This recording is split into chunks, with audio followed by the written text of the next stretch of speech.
Well, hello. It's that time of year where we're seeing a lot more of my favourite art supplies, my favourite sketchbooks, my favourite anything creative for 2024. And, I'm going to jump on the bandwagon because why not? I was thinking about the supplies that I've used this year that have been really meaningful for me. So if you haven't followed me for any length of time, you may not know, but I'm particularly enamoured of sketchbooks and all that they can do to empower an artist. So they're a very safe space. You can do all sorts of experimenting in. You can use any medium at all in them. They can be for you or they can be to share. And it's essentially this little portable gallery that you can take with you wherever you would like. But more than a gallery, it's like a little secret garden as well. It can be just for you. It can be all about your growth and learning. And it can be just utterly enchanting. So I've been a big sketchbook fan for a long time, but particularly over the last 12 months, over the last, say, 3 years, my sketchbook practice has really grown. But the last 12 months, I've really started to incorporate more refined sketches, refined drawings into my sketchbook practice. I'll show you some examples of the other ways that I've used my sketchbook over time. But this year has been all about utilising my 15-minute morning sketchbook practice to create larger, more detailed pieces of work rather than rather than the sketching that I was doing previously, which I'll show you as well. But this year particularly has been about that, and I have so enjoyed this process. So here are a couple that have been done in Derwent Graphite tint.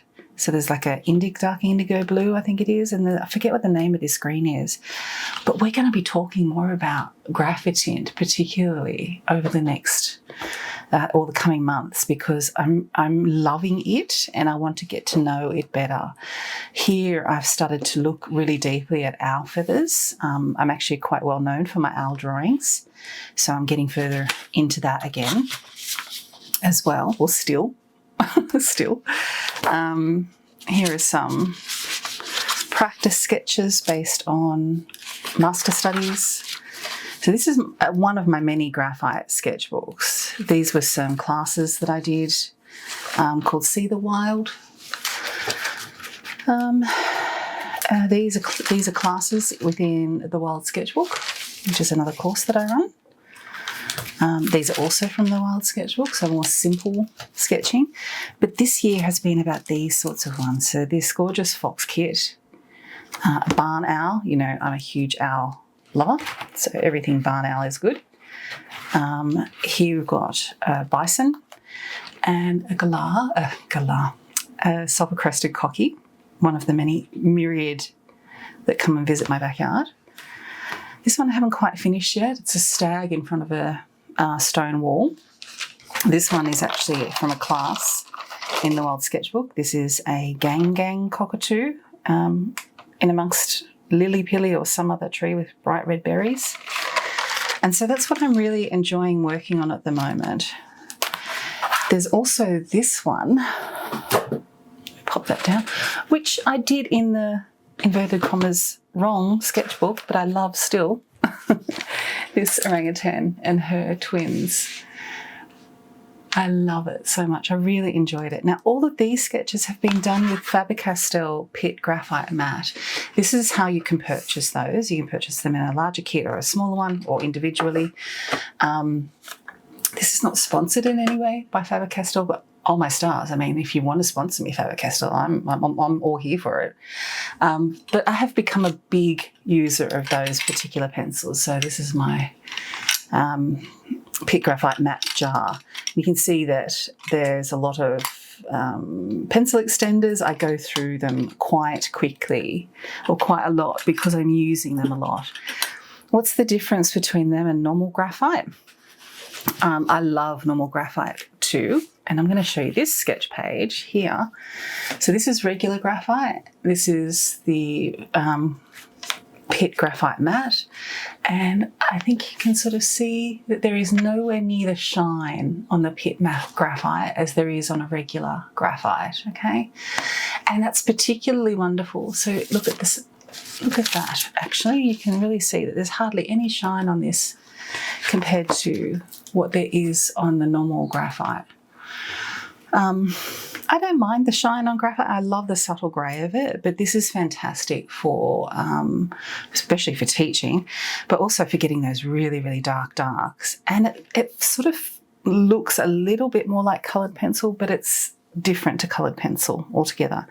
So that's been one of my favourite supplies this year. And it's going to be a part of my ongoing practice for good. I just adore them. I really love them. I would love even more if they came in like the 2 or 3 millimetre leads that you can use in a lead holder. So I have a Faber Castell 5B lead, which it takes about a lead holder. It takes about a 3 mil. I've actually cut down a 14B Pitt Graphite matte in order to put it inside the lead holder. Where there's a will, there's a way, let me tell you. So that's the graphite side of things. This sketchbook and the other sketchbook you saw before are Moleskine sketchbooks. This is a Stillman and Burn Etchr series, and I do a lot of the teaching for my artists community hedgerow in this size, and it's A5. So this is a swan foot, and I actually really, really love this.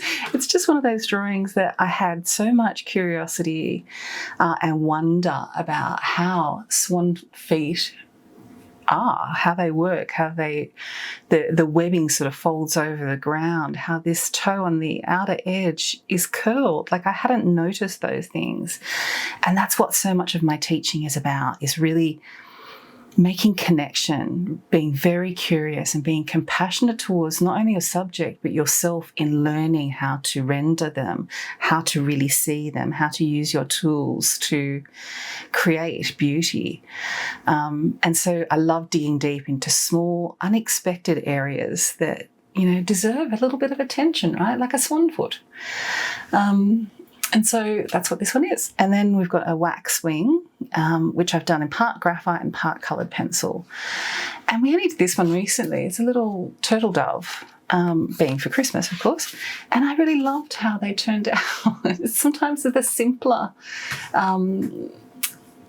projects turn out the very best. That's a watercolour puffin on the side there.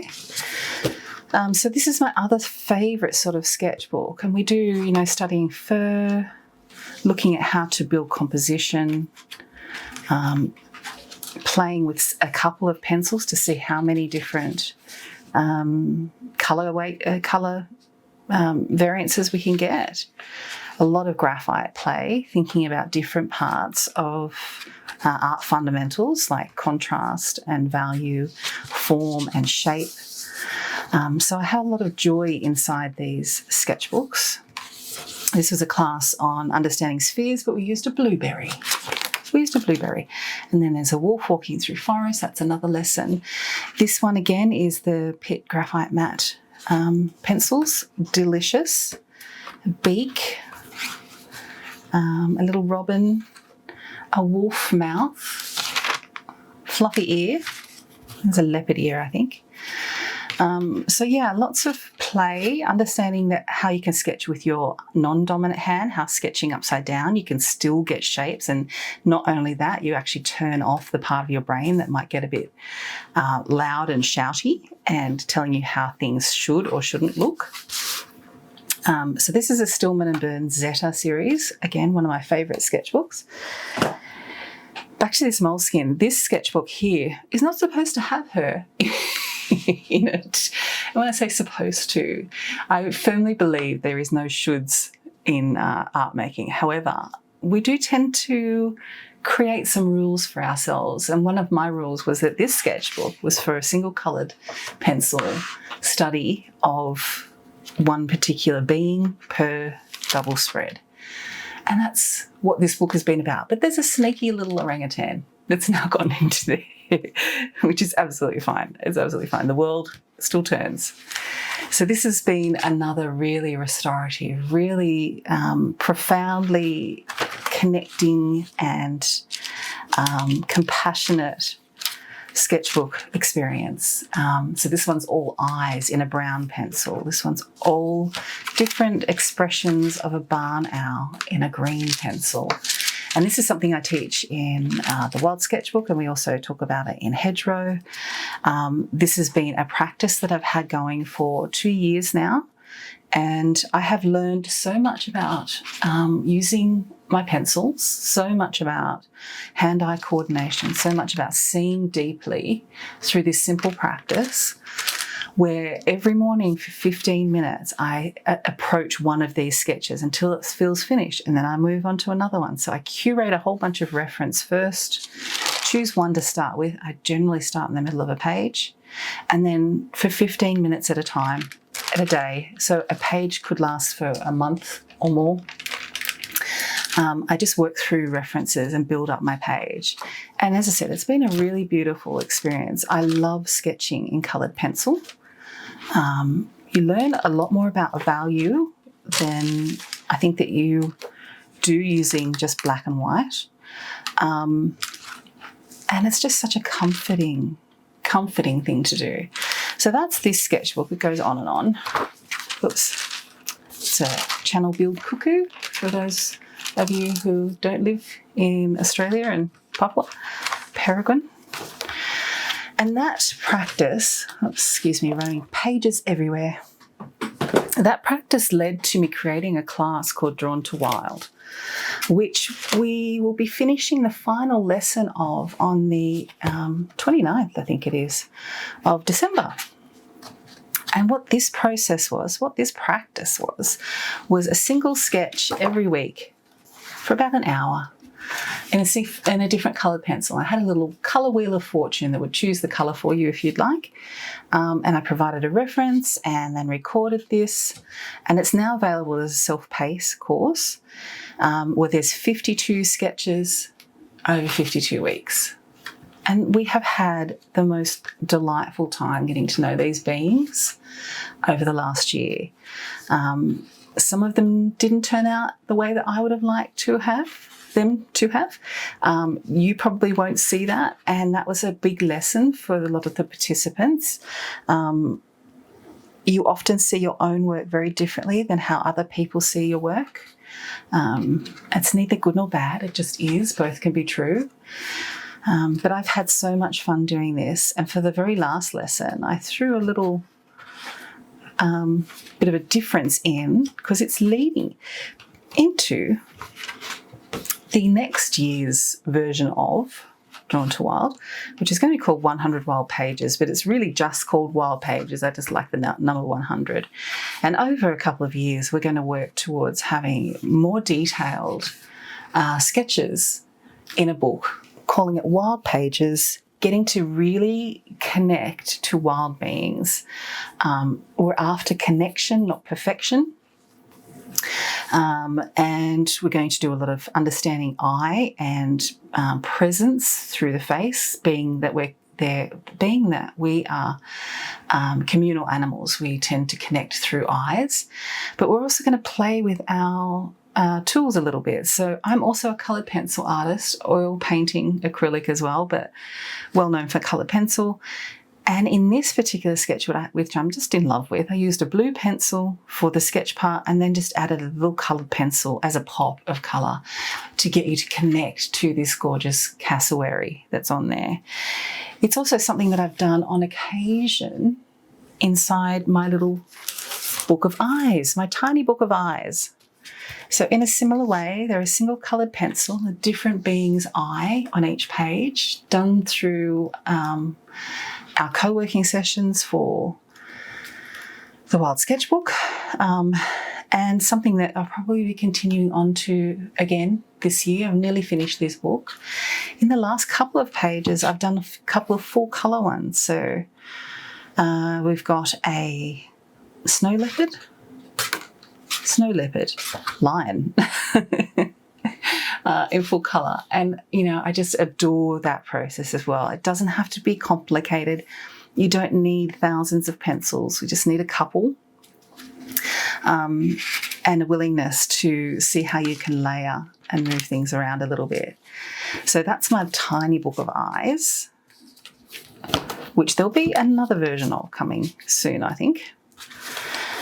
And all of those use Polychromos Faber Castell pencils, which are my other favourite supply of both 2024, 2023, 2022, 2021, and no doubt will be for 2025 as well. I always feel like between the Polychromos and some either regular graphite or the Pitt graphite matte, you can create anything, anything that your heart desires.